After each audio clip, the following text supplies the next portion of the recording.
NS21 news ಚಾನೆಲ್ಗೆ ಸ್ವಾಗತ. Narasingarao circle ಸಾರಥ್ಯದಲ್ಲಿ NS21 ನ್ಯೂಸ್ ವೀಕ್ಷಿಸಿರಿ.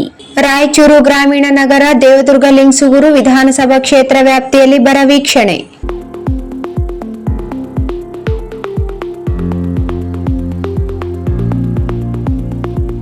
ಸಚಿವ ಅಜಯ್ ಧರ್ಮಸಿಂಗ್ ರಿಂದ ದೇವದುರ್ಗ ತಾಲೂಕಿನ ಬರ ವೀಕ್ಷಣೆ. ಸಚಿವರೊಂದಿಗೆ ದೇವದುರ್ಗ ಶಾಸಕರಾದ ಕರೆಮಾಜಿ ನಾಯಕ್.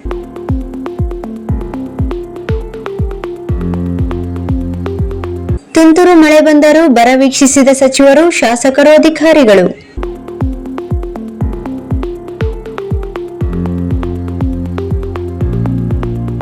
ರಾಜ್ಯದಲ್ಲಿ ಉಂಟಾಗಿರುವ ತೀವ್ರ ಬರ ಪರಿಸ್ಥಿತಿ, ಕುಡಿಯುವ ನೀರಿನ ಕೊರತೆ ಹಾಗೂ ಬೆಳೆ ಹಾನಿಯ ಸಮಗ್ರ ಅಧ್ಯಯನಕ್ಕಾಗಿ ಸಂಪುಟ ಸಚಿವ ಡಾಕ್ಟರ್ ಅಜಯ್ ಧರ್ಮಸಿಂಗ್ ಅವರು ಶುಕ್ರವಾರ ರಾಯಚೂರು ಜಿಲ್ಲೆಗೆ ಭೇಟಿ ನೀಡಿ ಅಧಿಕಾರಿಗಳೊಂದಿಗೆ ಸಭೆ ನಡೆಸಿ ಪರಿಸ್ಥಿತಿಯ ಮಾಹಿತಿ ಪಡೆದರು.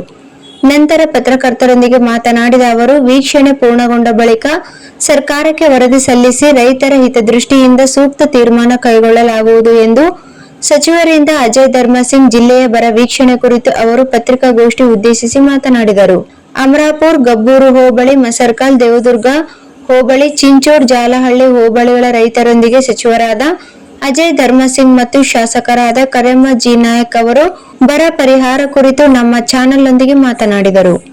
ನಂತರ ಸಚಿವರು ಮಾತನಾಡಿ, ಜಿಲ್ಲೆಯ ಬರ ಪರಿಸ್ಥಿತಿ, ಕುಡಿಯುವ ನೀರಿನ ಲಭ್ಯತೆ, ಬೆಳೆ ಹಾನಿ ಹಾಗೂ ಪರಿಹಾರ ಕ್ರಮಗಳ ಕುರಿತು ಅಧಿಕಾರಿಗಳಿಂದ ಮಾಹಿತಿ ಪಡೆದ ಬಳಿಕ ಮಾತನಾಡಿದ ಸಚಿವರು, ರಾಯಚೂರು ಜಿಲ್ಲೆಯ ಗ್ರಾಮೀಣ ಭಾಗದ ರೈತರು ತೀವ್ರ ಸಂಕಷ್ಟದಲ್ಲಿದ್ದಾರೆ. ಮಳೆಯ ಅಭಾವದಿಂದ ರೈತರು ಈಗಾಗಲೇ 3 ಬಾರಿ ಬಿತ್ತನೆ ಮಾಡಿದ್ದಾರೆ. ಜಿಲ್ಲೆಯಲ್ಲಿ ಸುಮಾರು 2.37 ಲಕ್ಷ ಹೆಕ್ಟೇರ್ ಪ್ರದೇಶದಲ್ಲಿ ಬಿತ್ತನೆಯಾಗಿದ್ದು, ಅದರಲ್ಲಿ 1.70 ಲಕ್ಷ ಹೆಕ್ಟೇರ್ನಲ್ಲಿ ಹತ್ತಿ ಬೆಳೆ ಬೆಳೆಯಲಾಗಿದೆ. 50% ಮಳೆಯ ಕೊರತೆ ಉಂಟಾಗಿದ್ದು, ಪರಿಸ್ಥಿತಿಯನ್ನು ಸ್ವತಃ ವೀಕ್ಷಿಸಿದ್ದೇನೆ ಎಂದು ಸಚಿವರು ಮುಂದುವರೆದು ರೈತರು 3 ಬಾರಿ ಬಿತ್ತನೆ ಮಾಡಿ ಗೊಬ್ಬರ ಹಾಕಿದ ವೆಚ್ಚವೂ ವ್ಯರ್ಥವಾಗಿದೆ.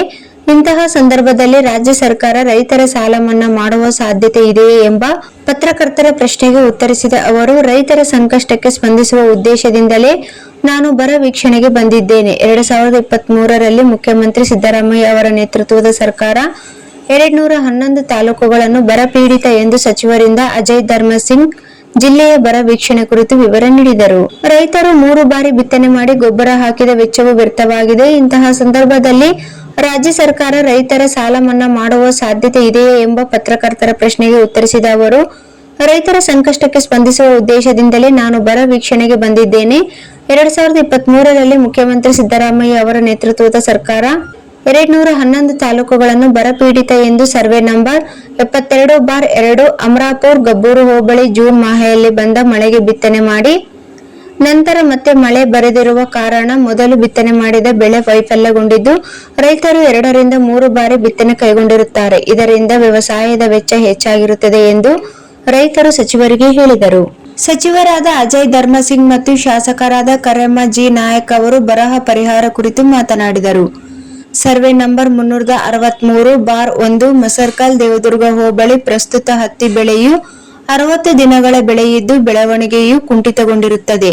ತೀವ್ರವಾಗಿ ಮೊದಲ ಬಿತ್ತನೆ ಮಾಡಿದ ಬೆಳೆ ವೈಫಲ್ಯವಾದ ಕಾರಣ ಮತ್ತೆ 2ನೇ ಬಾರಿ ಬಿತ್ತನೆ ಮಾಡಿದ ಬೆಳೆಯುವ ಕುಂಠಿತಗೊಂಡಿರುವ ಕಾರಣ ಬೆಳೆಯಲ್ಲಿ ಬೆಳವಣಿಗೆಯಲ್ಲಿ ವ್ಯತ್ಯಾಸವಿರುವುದರಿಂದ ಕಟಾವಿಗೆ 2 ತುಂಬಾ ಸಮಸ್ಯೆಯಾಗಿರುತ್ತದೆ ಮತ್ತು ಇಳುವರಿಯಲ್ಲಿ 50%ಕ್ಕಿಂತ ಹೆಚ್ಚು ಹಾನಿಯಾಗುವ ಸಾಧ್ಯತೆ ಇರುತ್ತದೆ ಎಂದು ಅಲ್ಲಿ ನೆರೆದಿರುವ ರೈತರು ತಿಳಿಸಿರುತ್ತಾರೆ. ಸರ್ವೆ ನಂಬರ್ 49/1 ಚಿಂಚೋಡಿ, ಜಾಲಹಳ್ಳಿ ಹೋಬಳಿ ಹೊಲದ ಮಾಲೀಕರೊಂದಿಗೆ ಚರ್ಚಿಸಿದಾಗ ರೈತರು ಜೂನ್ ಮಾಹೆಯಲ್ಲಿ ಹತ್ತಿಯನ್ನು ಬಿತ್ತನೆ ಮಾಡಿರುವುದಾಗಿ ತಿಳಿಸಿದರು. ಸಚಿವರೊಂದಿಗೆ ಶಾಸಕರಾದ ಕರೆಮಾಜಿ ನಾಯಕ್, ಇವರೊಂದಿಗೆ ಗೋವಿಂದರಾಜ್ ನಾಯಕ್ ಕೊತ್ತದೊಡ್ಡಿ, ತಹಸೀಲ್ದಾರರಾದ ನಾಗಮ್ಮ ಕಟ್ಟಿಮನಿ, ಕೃಷಿ ಅಧಿಕಾರಿಗಳಾದ ಶ್ರೀನಿವಾಸ್ ಮತ್ತು ಅಧಿಕಾರಿಗಳು, ರೈತರು, ರೈತ ಮುಖಂಡರು ಉಪಸ್ಥಿತರಿದ್ದರು.